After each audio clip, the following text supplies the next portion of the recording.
Design is such an exciting industry.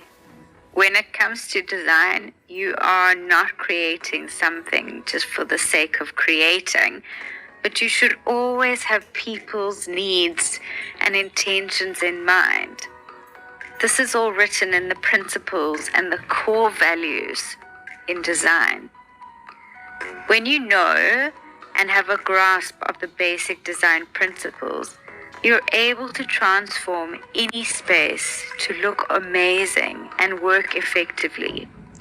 You know what it feels like to walk into a well-designed room. Well, we get a feeling and a sense of how everything is cohesive and well put together. It feels amazing. You can achieve the same effect, and you should strive to achieve these effects in your own home and your own designs. Life and design are not things that can be separated. Steve Long, a famous interior designer, lives by this motto: enjoy life and enjoy designs. He believes that a designer has to learn how to enjoy life before he or she is able to become a great designer. This is an amazing way to see interior design and something I believe we should all live by. Hello again and welcome to your lesson 4 of your diploma in interior design. I'm so happy to see you all, and we are diving into our lesson 4 today. I'm sure you've learned a lot in lessons 1, 2, and 3 and are so excited not only to learn more, but have so much fun doing this course with me. In today's lesson 4, I will be covering all you need to know about the key design elements and principles within interior design. This is probably one of the most important lessons that you'll get to know, as it provides incredible grounding as we progress through our future lessons. You think lesson 1 taught you how to spot great interior design. These principles are going to blow your mind with brand new knowledge. Let's look at some of the key learning objectives for this lesson. Firstly, we're going to cover our principles and elements. We are going to link these principles and elements. We're going to tackle the 7 principles of design. So this is really getting into the principles. And we will do the same with our elements. And then we will look at implementing these design principles. So I'm going to take a step back into our lesson 1, where we spoke about good design versus bad design. We dissected what made good design and what made a poorly designed space. Can any of you remember?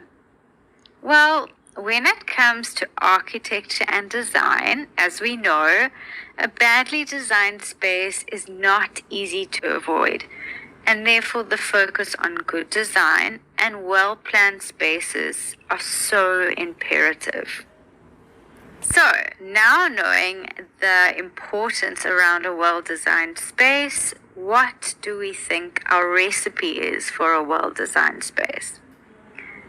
So our instructions are as follows. Our ingredients are our elements, and our equipment would be our principles. These are the 2 fundamental platforms interior design and architecture make use of. The flour to your cake, let's say, or the bricks to your home. When we're looking at a space and decide whether it's a poor design or great design, what components do we use to analyze this space? Well, it is our elements and principles, of course. So let's break them down. The elements of design, or your artwork, these are the tools we use to create concept, and define the vision. In essence, they are the base tool an interior designer uses to create his or her project, like artists use to create their artwork. Then we have our design principles, the artist in this case. The principles use the elements as a tool to create the final vision or project. The principles are your message or your vision that you're trying to convey. Every painting will contain most, not all, of the elements of design. And when I say painting, I refer to your project or your space in this case. How they are used will determine whether your space is a well-designed space or a poorly designed space. Obviously, we're aiming for well-designed spaces all round. The elements and principles of design are put in place to represent a set of guidelines or rules. This is to assist the designer in creating functional and aesthetically pleasing designs or interiors. And even though rules can be broken, as we all know, they have been created for a very specific reason. As designers, our goal is to use our principles to tactfully combine design elements to create a visually pleasing space. So now we know that these elements and principles of design are vital in our recipes to creating fantastic or great design. How do you use them to create visual qualities that stand out? While this may not be a straightforward or simple answer, an understanding of how these components work and are harmonized is our first step to the process. Let's take a look at our list of elements and principles of design and see how we can use them together. There is still a running debate on which of the actual elements and principles are used within interior design. However, this is a list below of the most commonly used and, quite honestly, my personal preference. Let's start with our elements. First, we have our line. We then have color, form, light, pattern. Lastly, we have texture and space. We then jump onto our principles, which is balance, emphasis, contrast, rhythm, scale and proportion, detail, and last but not least, harmony and unity. Let's take a deeper look at the elements as we start off with our first element of line. Line can be defined as linear marks that describe a shape or outline of something. Line is not necessarily something that is created by pen or pencil. It can also be created by the outline of furniture, walls, structural elements, as you can see in the example. Think of line as perimeter around a form or a shape, or the silhouette of something. So in our example, you can see there's a light coming in from the window and it's creating lines towards the reception desk. Lines are the most basic element of design. They are the base and your starting point to pretty much everything. Let's take a look at some of the line types that we find. First, we start off with our straight lines. So in our straight lines, we've got vertical lines, horizontal, and diagonal lines. We then have dynamic lines. So these would be your zigzags, your squiggly line, your curves, your dashed and dotted lines. Then we have our weights, our line weights, like we spoke about in our previous lesson. This is our thick and thin lines. So our straight and dynamic lines could also be thick or thin. Have a look at this image and see if you can spot any of the line types that I've mentioned above. I'm going to give you a second. Just have a look. See how the furniture is formed and see where your line of eye or eyesight has been directed to. So I can see our vertical lines. The structure of the building helps create vertical lines up and down. Can you see where I've indicated our horizontal lines? These are ceiling details which give us the horizontal line. And then I can see our curved line in the way the furniture is made up. So we've got curved chairs. Can you see the curve? The effect line can have in a space is vast. There's a level of psychology that plays a role in the use of line. So let's look at the examples. We have horizontal lines. These supposedly create a feeling of security, strength, neatness, and order. We then have our vertical lines. So these are typically bold and expressive lines. They are also straight lines and create a sense of neatness and order. We then have our dynamic lines. They have an element of playfulness to them. For example, a wavy line can create a feeling of movement within your space. Lines in general are often used to create a sense of depth and perspective. They can therefore be used to create certain moods, like I discussed above. A line can be used to direct the eye to a feature or an element within the space. Our next element is color, a very exciting element.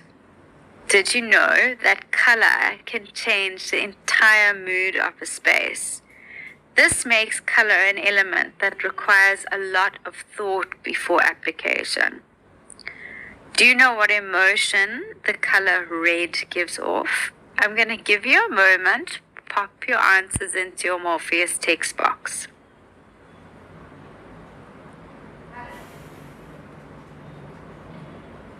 Right. Color red gives us the sense of passion and strength. What color do you think would create a mood of calm and tranquility? You can also pop your answers in your Morpheus text box. So your answer you're looking for is blue.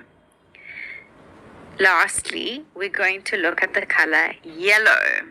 Yellow is often associated with words like happy and optimistic.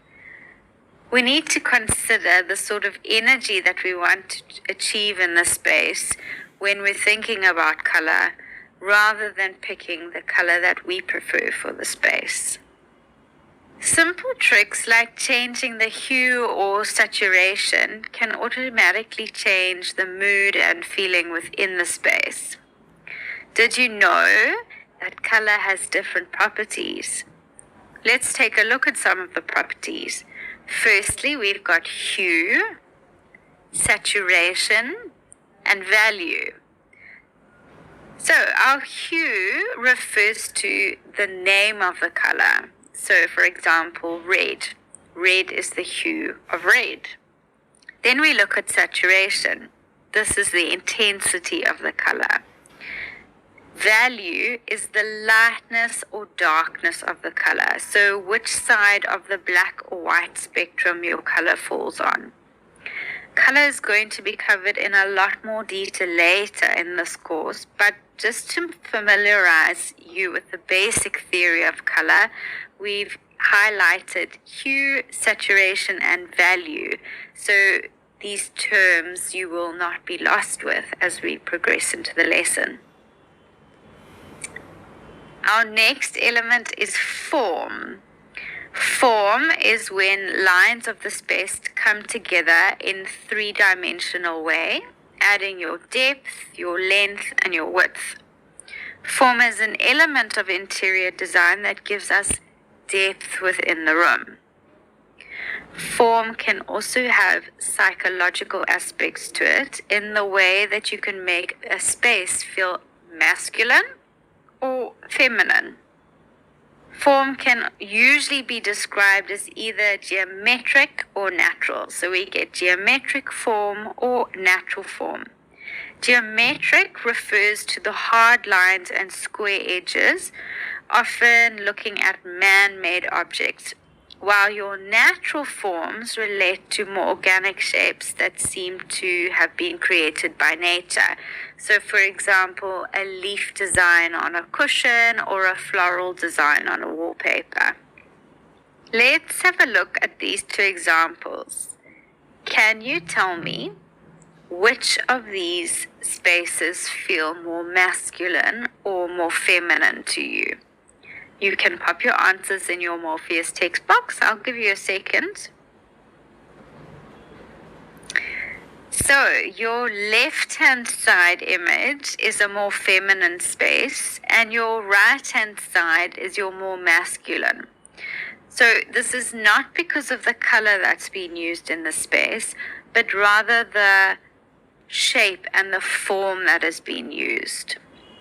Bringing curves into a room, as we've learned, makes it feel more feminine and softens the room.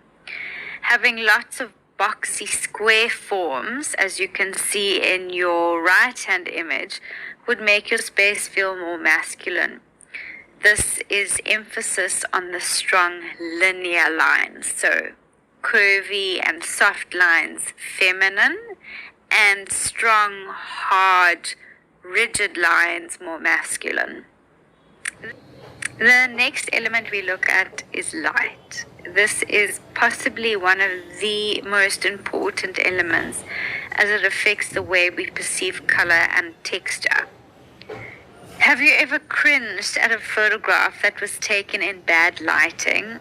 Well, then you've already got it. You know the power that light has on our perception. You know how it's able to affect how we see the world. Where does it come from? So, can you guys list the two categories that you think we would get light from? Pop your answers in your Morpheus text box. It's not as difficult as you think it may be. So, light comes from two sources, natural and artificial. Natural light sources are openings where external light can enter into our interior spaces. So, an example of this would be your window, your doors, or your skylights. Our artificial lights refer to lights within an interior space that require power. So these would be lights, pendants, lamps, anything powered by an artificial source. Lights can create an ambience and a mood in a room, and it's therefore essential to design. The quality of light is therefore a really important aspect to consider. Always design around your natural light sources to allow as much natural light in as possible. This is a really important tip when it comes to design and layout. When choosing a light for your room, there's some factors you can think about. For example, the color of the light, the intensity of the light, and whether the light should be dimmable or not. In this area, I always consult a lighting specialist when it comes to color and output of light. Please, guys, remember this tip and use it when it comes to lighting layouts. Our next element is pattern. Pattern is created through the intentional repetition of line and form within our design elements. Where would you find pattern? Where do you guys think we find pattern? Well, Pattern is used in the form of fabrics, rugs, wallpaper, and art. Take a look around your house or wherever you are now and see if you can identify forms of pattern. Pattern can also be found in the use of light within a space. Patterns add playfulness, they add life and creativity to spaces, but should be used very carefully as not to crowd your room or crowd your spaces. So, when it comes to pattern, there are various types of patterns that we look for. Have a look at these examples and see if you can see the pattern that I've indicated with text. Animal print, geometric, organic, and stripe print. So you can see our pattern types are animal, geometric, organic, and stripe. Obviously there's loads of pattern types, but these are probably one of your more common ones, or some of your more common ones. Something to consider when adding patterns to your project. Look at the size of the pattern and the style of your room. For example, in a small room, you would try avoid adding too much pattern or certain busy pattern styles, so as to not overcrowd the small space. However, we know that line can increase the sense of a space in a room. So you may consider using certain line patterns or styles. Large-scale patterns can flourish in a large space and become distinct focal points or emphasize certain rooms. Can anyone give me an example or simple version of what you think texture means? This is our next element. Simply put, it's how a surface feels to the touch, or the sensation that a surface can give or provide. It's important to consider texture when dressing parts of your space or your project that are in high traffic zones or frequently used. So we have a couple of various texture types. Firstly, we've got smooth texture, we have a glossy texture, a rough, and a coarse texture. From furniture, accessories to fabrics, texture has the ability to add interest, detail, and depth, making the object or room visually pleasing to the eye. In essence, your textures give your room feeling and emotion. Last but not least, we look at the element of space. Space is the heart of virtually everything in your design decision. There are two basic types of space to consider. So remember when we looked at our 2D and 3D terminology last lesson? Well, it's exactly what space is. These are the space types as well. So we have our 2D space, which refers to our width of the area. And then we have our 3D space, which gives us idea of heights and volume. For example, 2D space would be considered when we are adding floor tiles or carpets and rugs to a space. And when we're looking at curtains and wall fixtures and wall detailing, we would then be looking at our 3D space. As we are aware, it gives us the idea of the height of a room. Let's take Claire's curtain project from our lesson 3 as an example. What do we need to consider when looking at her space? Firstly, we need to look at the limit of the space that you have to work with. So your limit would be your height in this case. We need to understand what the space is used for, or the usage of the space. And thirdly, the size of the space and how the space will be limited in your design.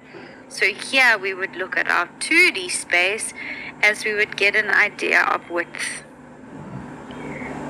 How the space is used is key to the atmosphere of a room. A large open space with little furniture could give us the feeling of freedom.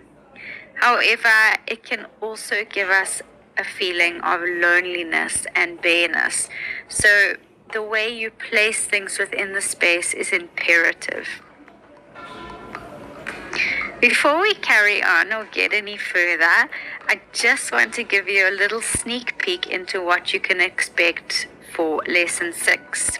We're jumping into the section of style. I'm sure that it's something most of you are eager to get into. We delve into where style originates from and how to develop your own style. So stay tuned. Lesson 6 is not to be missed.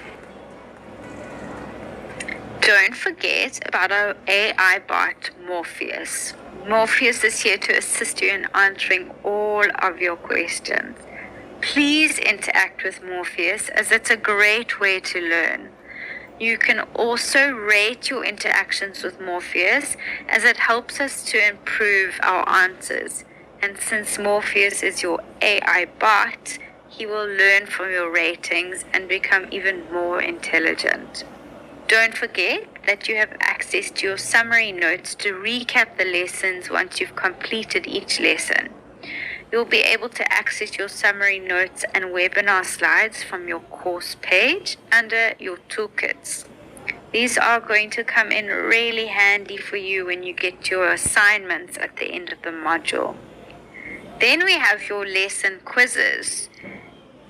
You are also able to access your quizzes once you've completed your lessons. They are such a great way to keep track of where you're going and how you're progressing. Good luck with these and keep practicing. If you're struggling for whatever reason and Morpheus is not able to answer and your classmates aren't able to assist you, please send us an email at support@shoreacademy.com and I will make sure to get back to you as soon as possible. Right, so we've just learned all of the elements that we will be using as interior designers. The next step is to look at our principles. In other words, how we will apply these elements to our spaces. Think back to lesson 2 where we drew up our client Claire's plan. As we're going through each principle, have a think about how each principle can be incorporated into her project. We are going to start with the very important principle of balance. So balance is the visual weight of objects within a space. One side needs to harmonize with the other. So as we know, balance refers to visual weight. You know how sometimes you can look at an interior space, whether it's a hotel lobby or your Airbnb room, and everything seems to feel quite right, harmonized, balanced. This means that the space has accomplished a level of balance. Balance creates the feeling of equilibrium. There are 3 types of balance. Can any of you tell me what they are? It's a little bit of a difficult question, but see if you can give it a go. Pop your answers into your Morpheus text box. So firstly, we have symmetrical balance, we have asymmetrical balance, and then we have radial balance. Balance, as we know, creates the feeling of equilibrium within a space. When things are balanced, everything feels right. This takes us to symmetrical balance. This is your traditional concept of balance, when one side is in equal visual weight to the other. For example, a scale. If you have 1 kilogram on the one side and 1 kilogram on the other, the scale is balanced. So if you had to fold this image in half, each side should have more or less the same visual weight. For example, you can see on either side of my division line, we have a chair, a couch, half of a coffee table, a picture frame, side tables, and half of a lamp. Now you give it a go. Have a look at your space and see if you can see symmetrical balance has been applied. It could be that 2 pot plants are sitting on either side of your division line. It could also be 2 side tables on either side of a bed. In Claire's lounge, our scenario example, how would you add your symmetrical balance? We could add the same couch on either side or our coffee tables. Start to think about this as we move through our elements and principles of design. Our next balance is radial balance. This is achieved in a circular format. For example, objects radiate around your central point. This is probably the least common form of balance, but can be used to create a statement or feature within a space. It is mostly associated with chairs around a dining table or chandeliers around a central point. This is to create radial balance within your space.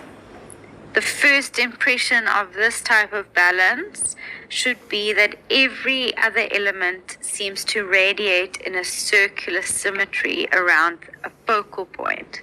So have a look at this picture. You can see how the chairs are radiating around the central point, and the central point being the coffee table or the chandelier above. We then jump into our asymmetrical balance. This is probably one of the most common forms of balance and the most commonly used. We are still keeping our focal point in the center, but we're using odd numbers of objects to create equal weights. This is the preferred method of balance as it achieves a more natural and casual feel to a space as opposed to our symmetrical and radial balance. This is achieved by still having the same weight on either side of your division line, but using different elements to achieve this, the same weight. Have a look at my example. On one side of the table, I've got 3 chairs, and on the other side, I have a bench. They both take up the same amount of space on either side of our division line, but they are very different in their makeup. I'm sure you've heard of the word emphasis, or to emphasize something many times in interior design. This is our next principle of design.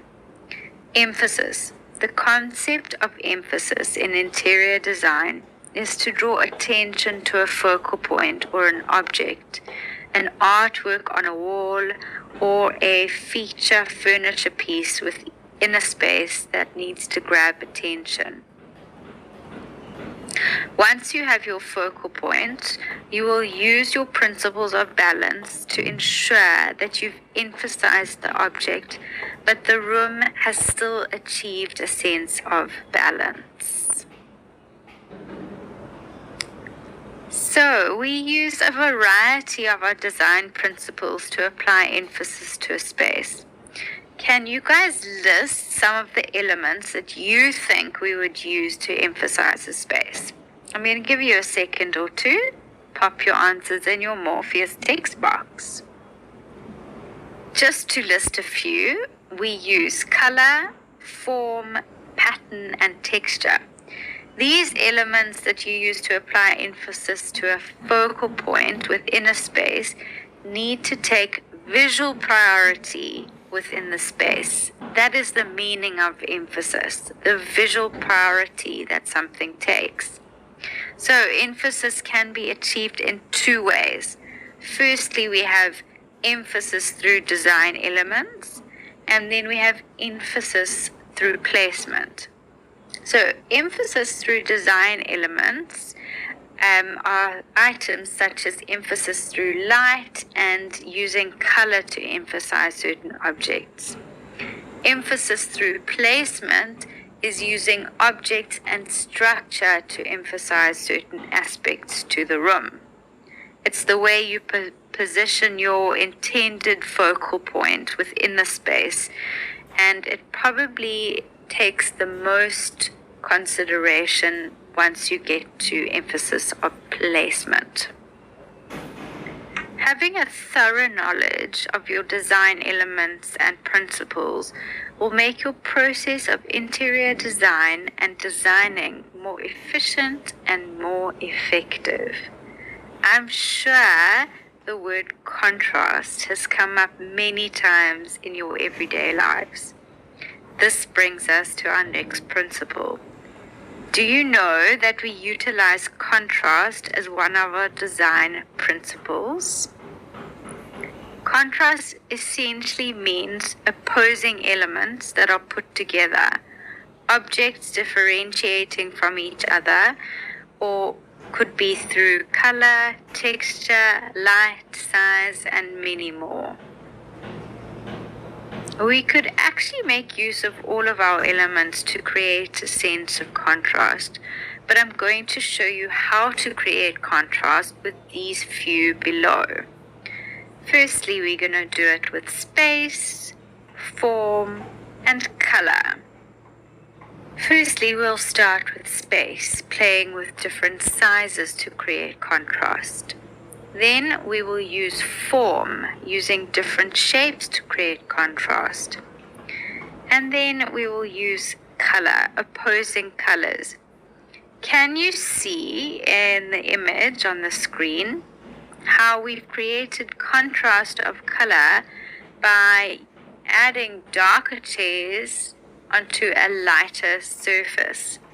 This brings our focal point to the darker shades. So in essence, we've created contrast in use of color. There is so much to learn about contrast. This is something that we are going to cover in way more detail as our lessons progress. Next, we jump onto the principle of rhythm. We think about contrast, rhythm, and scale more or less at the same time when we're searching for the perfect blend in combination to achieve balance and overall harmony within our spaces. All principles are tightly connected together to form your upcoming recipe to success. So when we think about rhythm, you can almost compare rhythm in interior design to a rhythm in music. The thread which ties the choruses, the bridges, the stanzas together in a song. And our thread in interior design is pattern, which holds the principles together and allows the eye to be guided through the space like a song, which is rhythm. We use some of these techniques to guide rhythm and the flow of movement within your space. Let's take a look at these techniques. Firstly, we use contrast. The contrast of color will make your eye follow the different colors within the space. Then we look at gradation. We then touch on radiation. Radiation is what we learned in radial balance. Items are radiating around your central point. This will move the eye around the table in a circular rhythm. And gradation is the essence of grade or grading color or shape. For example, if we had a red that was graded across the space from light to dark, our eye would follow that gradation. We then look at repetition, repeating objects, patterns, and shape, allowing the eye to flow through the repeating of these items or elements.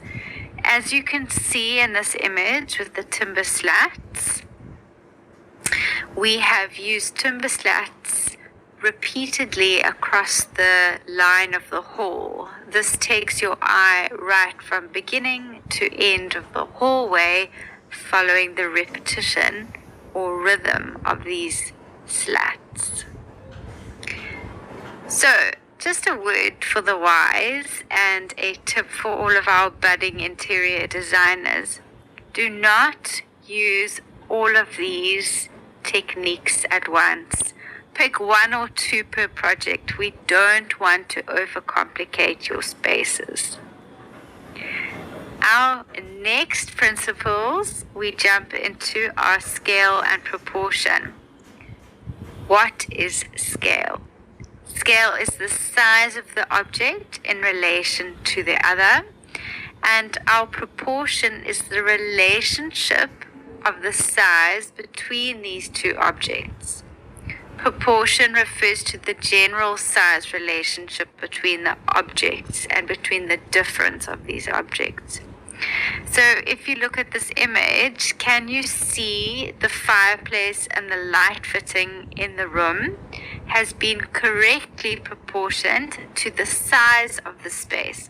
This creates a harmonized space. If the sofa was too small, or if the fireplace and the light fitting was too small, we may say something like, the light fitting scale is not correctly proportioned to the size of the room, or the same for the fireplace. This means that your scale or your proportion within the space would be off. Our second last principle, and probably one of our most important ones, is the principle of detail. The concept of detail is all in its name. The focus that a designer puts on the detail within the space. This may be detail referring to color or form, light, element, etc. Let's look at some examples that detail could be seen through. So it could be the joint between 2 different floor finishes, how we add 2 different colors to a wall, how the detail of the join looks, detail within furniture, detail within color, etc. Generally, if a space isn't feeling 100% accurate or right, you would need to re-look at your detail. So, detail assists in making a space functional within a building. How we use detail depends on what the space is required for. Decorative elements we can use to adorn the space, such as lighting, texture, artworks, carpets, fabrics, etc. But it's important how we use these elements, and that comes down to the detail. Let's take a look at an example in this image. Have a look and see if you can allocate or find some areas that detail has been thought through or used. Pop your answers in your Morpheus text box. So, one of the ways that we can see detail is through the use of fabric and the small details within the fabric. They've definitely thought about comfort here. We can see it's a very soft, lush, luxurious fabric. Then we look at the accent wall. So this is a clear representation of detail.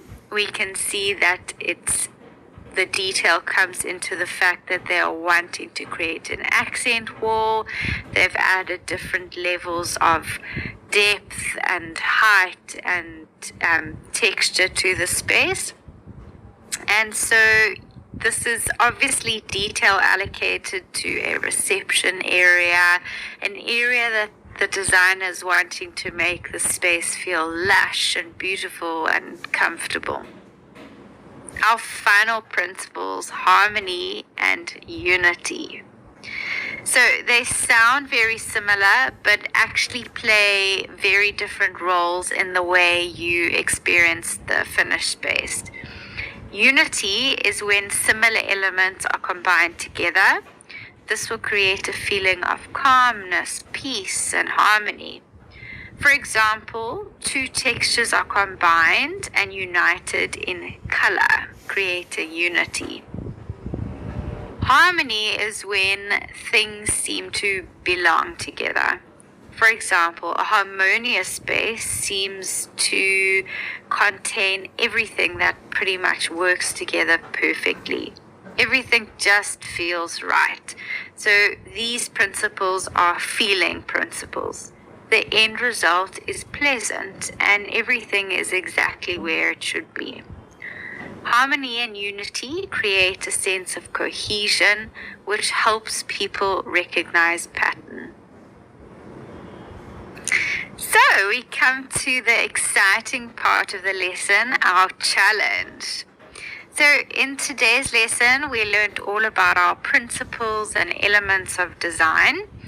And for our challenge, we are going to photograph or sketch a space that you regularly spend time in. You can print this picture or sketch it up in your sketchbook. And if you've printed it, cut it, paste it in your sketchbook, and list all the principles and elements in design that you can see within this space. This will start to train the critical eye in picking up vital principles and elements within the space. And it'll also start to develop your style as an interior designer. So as usual, you can tag us on Instagram at Shaw Academy and hashtag Shaw Interior Designs. For this challenge, I'm going to keep our hashtags very simple. Hashtag Shaw Interior Design. No challenge hashtag required. Have you ever thought that you could be an interior designer? I knew that this was my calling due to my passion for problem solving. Why did you sign up for this course?